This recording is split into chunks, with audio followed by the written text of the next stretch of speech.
All right, let's talk about graphs you might see in AP Chemistry. This will be a two-parter, so this is part one. This graph is mass spectroscopy. It can tell you the average atomic mass, and from that you can get the element's identity.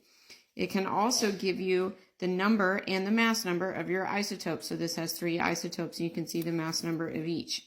In terms of formulas, you might need this one for the average atomic mass, where you take your percent abundance times the mass. This is usually in AP Chemistry used in a very general way so that you can figure out the element's identity from that. Potential energy diagram for bonding. This will give you the bond length and the comparative type if you are looking at, say, some molecule choices. It can also give you bond strength and thus type as well comparatively. So the bond length is at the bottom of this curve here, okay? Then you have Maxwell-Boltzmann distributions, and we're going to see a couple of those. This one is for gases. So here you can see the atomic mass effect on velocity, and on the one below you can see the temperature effect on speed. Both of these are related to this equation. Remember that the thing that changes kinetic energy is temperature. If they are at the same temperature, they have the same kinetic energy, but it's the mass here that will affect the velocity. Then we've got PES, photoelectron spectroscopy. Here's a couple of different examples. These kind of come together, all right? So you can get a lot from these. You can ID it if you know the number of electrons in charge on the ion or atom, because you can get the electron configuration. You can get the electron configuration because it can tell you the number of subshells and the number of electrons in these subshells, see here.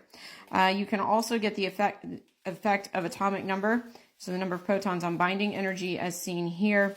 And you can also get ionization energy. If we look at this kind of graph, this is from spectroscopy studies, you can get the maximum absorbance, which is the highest wavelength peak there, and this is the wavelength at which you would want to do that spectroscopy study. Then, looking at your results, you would probably graph it like this, concentration versus absorbance, which is Beer's law. So Beer's law is this, okay? Generally, you see a graph like that, and then contained in the slope here is your path length and molar absorptivity constant, and then you absorbance and concentration are related in that way. So thus, if you know the absorbance, you can find the concentration. Stay tuned for part 2 of graphs you're likely to see in AP Chemistry. Graphs you might see in AP Chem part 2, a lot going on. Here's a heating curve. You can also see it flipped around for a cooling curve. At the simplest application, you can get the melting point and the boiling point by looking at the flat parts. In the areas of rise on this graph, you can use Q equals MC delta T to do some calculations. At the flat parts, you can use Q equals your moles times your delta H given for that process. So in those ways, you can calculate the amount of heat by using equations. Here's a potential energy diagram for reactions. Simplest application, endothermic or exothermic, by looking and seeing which one is higher. Here, the reactants or the products. That is an application of this reaction. You can see that marked here on this graph. Then you can look at the peak of the graph up here and then go from reactants to that point and get the activation energy as well. If we look at a change in pressure or concentration over time, at the beginning of this graph, you can get kinetics data. Where this graph levels off, you can get equilibrium conditions.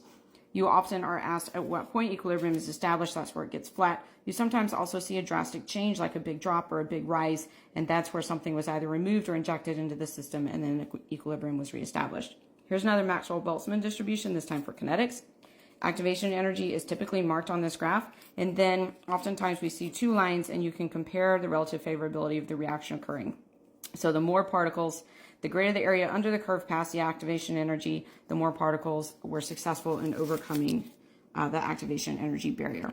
This is a kinetic study, so you can get the order of reaction by comparing these 3 plots to each other, and the straight line plot tells you the order.